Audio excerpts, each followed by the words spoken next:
بسم الله الرحمن الرحيم.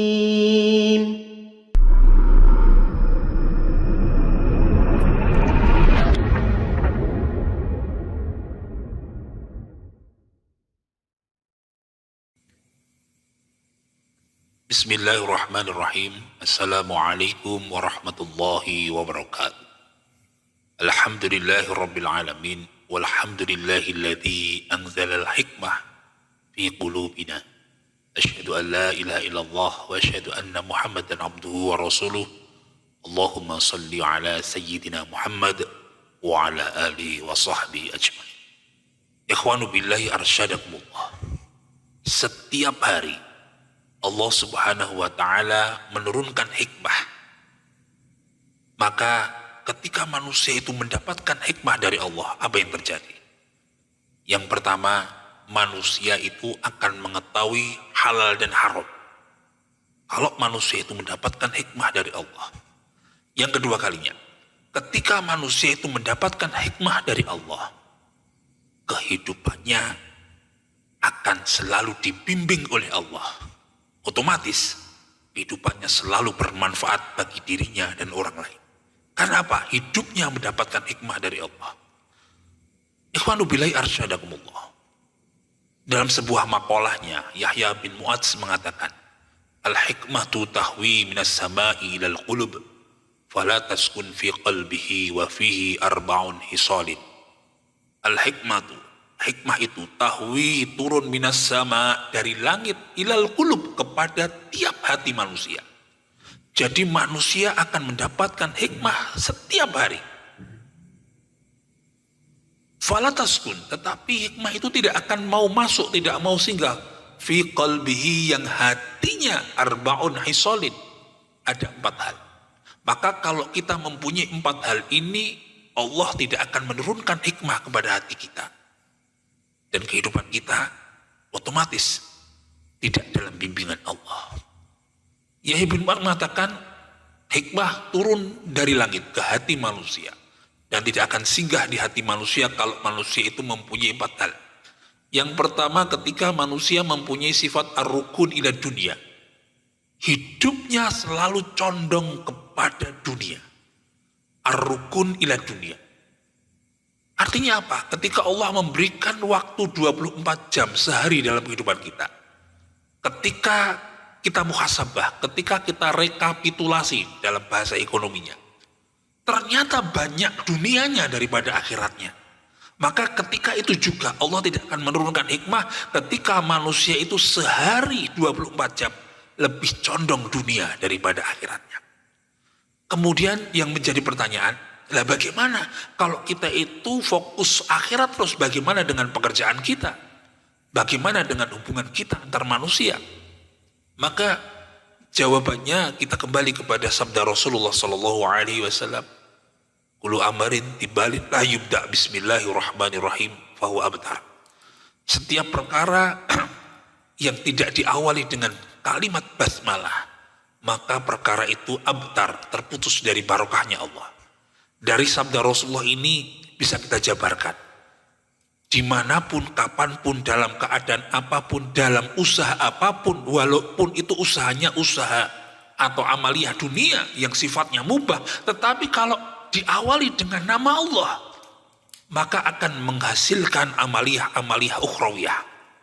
Ketika amaliyah-amaliyah kita itu berupa amaliyah duniawiyah, tetapi ketika Allah dihadirkan, diawalkan sebelum kita melakukan perbuatan, kita akan menghasilkan perbuatan-perbuatan mubah yang berpahala. Suatu contoh, ketika kita makan dan minum itu mubah. Tetapi ketika kita makan dan minum itu, sebelum makan, sebelum minum itu kita menyebut nama Allah, Bismillahirrahmanirrahim, atau dilengkapi lagi Bismillahirrahmanirrahim, Allahumma barik lana fima razaqtana wa qina adzabannar. Maka amalan mubah yang berupa nasi yang kita masukkan, air yang kita minum, itu mengandung barokah. Apapun, dari bangun tidur sampai mau tidur, ini diawali dengan nama-nama Allah, dengan menyebut asma Allah. Maka perbuatan yang sifatnya mubah menghasilkan pahala. Perbuatan duniawiyah tetapi berpotensi berpahala ukhrawiyah. Maka ar-rukun ila dunia, barang siapa yang condong kepada dunia, cara menghilangkannya bagaimana? Awalilah segala perbuatan itu dengan nama Allah. Insya Allah hikmah itu akan masuk dalam jiwa kita. Kemudian Yahya bin Mu'adz mengatakan, hikmah tidak akan turun kepada manusia, yang manusia itu mempunyai sifat yang kedua, yaitu hasadun akhin, iri kepada saudaranya. Ikhwanu billahi arsyadakumullah, iri boleh, tetapi urusan akhirat. Tetapi ketika kita iri urusan duniawiyah, inilah yang menyebabkan amalan-amalan kita, atau dalam bahasa tadi, inilah yang menyebabkan hikmah itu tidak masuk dalam jiwa kita. Maka ikhwanu billahi arsyadakumullah, penyakit manusia yaitu SMS, ini yang menyebabkan hikmah tidak masuk dalam hati kita. Apakah SMS itu? Senang melihat saudara susah dan susah melihat saudara senang. Ketika kita senang saudara kita susah, atau kita susah ketika saudara kita itu mampu meningkatkan derajat ekonomi kehidupannya, karena iri tadi, ini hikmah tidak akan muncul. Maka cara menanggulanginya dengan apa? Dengan SMS juga, yaitu senang melihat saudara senang dan susah melihat saudara susah. Ketika saudara kita derajatnya naik, saudara kita mendapatkan rezeki, kita ikut senang. Ketika saudara kita itu ditimpa musibah, kita ikut susah. Inilah yang menyebabkan hikmah masuk dalam jiwa kita. Maka iri kepada saudara, iri masalah duniawiyah, ini yang menyebabkan hikmah tidak akan masuk dalam jiwa kita. Kemudian Yahya bin Mu'adz mengatakan lagi, hikmah itu masuk dalam hati manusia setiap hari, tetapi hikmah tidak akan masuk dalam jiwa manusia ketika manusia itu mempunyai sifat habun syarafin, cinta dipuji, cinta pujian manusia, suka tepuk tangan manusia. Padahal ingat, tepuk tangan manusia itu sebenarnya racun. Kita ingat, nyamuk itu mati juga gara-gara tepuk tangan. Maka ketika manusia itu suka dipuji, pujian itu manis.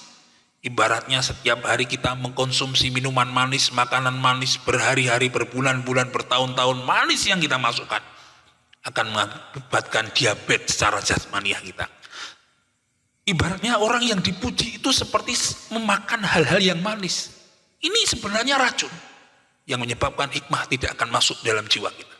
Sebaliknya, ketika manusia itu sukanya jamu, jamu itu pahit. Seperti dikritik, dinasihati, dibenarkan, dia suka.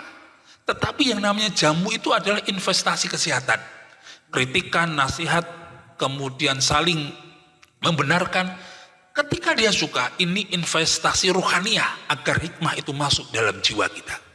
Kemudian yang terakhir, al-hikmatu tahwi minas sama ilal qulub. Hikmah itu masuk dalam hati manusia, tetapi tidak akan masuk dalam jiwa manusia. Ketika manusia itu mempunyai sifat yang terakhir, yaitu humghatin, orang itu pesimis menghadapi dunia.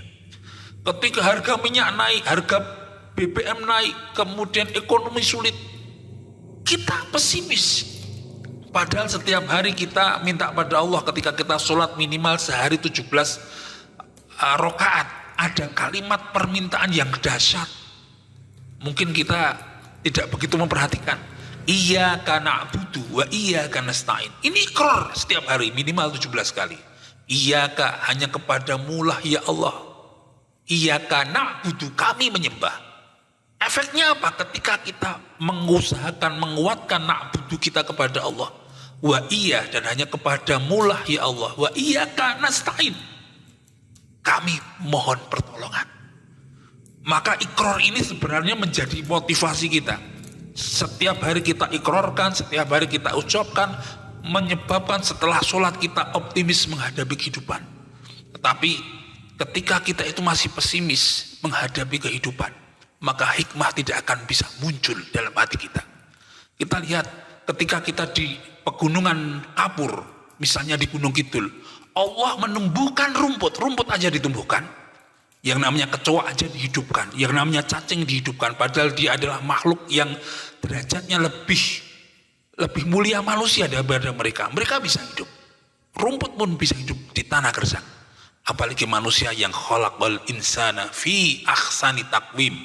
Allah menciptakan manusia yang ahsan, yang paling baik, takwim paling sempurna. Maka 4 hal ini harus kita hindarkan agar hikmah itu masuk dalam jiwa kita, sehingga halal dan haram kita tahu, sehingga kehidupan kita selalu dibimbing dan mendapatkan hikmah dari Allah Subhanahu wa taala. Ja'alanallahu wa iyyakum minal faizinal aminin. Wallahu muwaffiq ila aqwamit thoriq. Wassalamualaikum warahmatullahi wabarakatuh.